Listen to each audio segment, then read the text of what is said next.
কি খবর মানা, কি অবস্থা সবার? আজকে বাংলাদেশ হংকং চাইনার সাথে, ঠিক আছে, ফুটবলটা যে খেলা হয়েছে, আমাদের প্লেয়াররা আজকে যেভাবে খেলছে লাস্টের দিকে, যদি প্রথমে যদি ফাউল করে যদি পেনাল্টি শটটা না খাইতো বাংলাদেশ, তাহলে আজকে বাংলাদেশের 100% জিতার একটা চান্স ছিল। কারণ ওই একটা গোল ছাড়া হংকং চায় না আর কোনো চান্স পায় না বাংলাদেশের সাথে, ঠিক আছে। বাংলাদেশে যদি বক্সের ভিতরে যদি ওই ফাউলটা না করতো, হয়তো আজকের ম্যাচটা বাংলাদেশ নিশ্চিত ইনশাল্লাহ 100% জিততো। অবশেষে 85 মিনিটে প্রায় রাকিবের গোলে বাংলাদেশ সমতায় ফিরে আসছে। মানে শেষ ম্যাচ বাংলাদেশ যে ড্র করছে, আলহামদুলিল্লাহ এটাই অনেক কিছু। কারণ তাদের দেশে গিয়া তারা যে বাংলাদেশ যে ড্র করছে, এটা অনেক পাওয়া। কারণ আমাদের দেশে 4-3 গোলে হারিয়ে গেছে, যেটা হলো আমাদের হোমে। আর এটা তো আমাদের হোমে না, ওই জায়গায় খেলছে, তাদের দেশে জায়গায় খেলছে, ঠিক আছে।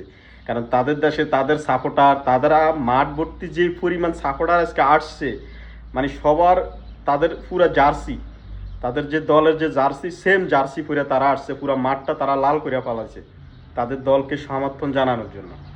সেখানে তো তারা তাদের সাপোর্ট ছিল, সমর্থন ছিল, নিজেদের ঘরের মাঠ, ঠিক আছে, সব ফ্যাসিলিটির পরও তারা বাংলাদেশের সাথে মানে ওই ধরনের সুযোগটা পায় না, এক পেনাল্টি গোলটা সারা, ঠিক আছে। যদি বাংলাদেশ আজকে ওই ফাউলটা না করতো বক্সের ভিতরে, হয়তো 100% ইনশাল্লাহ আজকের ম্যাচটা বাংলাদেশ জিতা থাকতো। তারপরে দিন শেষে অভিনন্দন বাংলাদেশ, ভালো খেলছো। সামনে 2টা ম্যাচ আছে, ইনশাল্লাহ আশা করি জিতবা। ওই 2টা, একটা হচ্ছে ইন্ডিয়ার সাথে আর একটা হচ্ছে হংকংয়ের সাথে, সিঙ্গাপুরের সাথে সম্ভবত।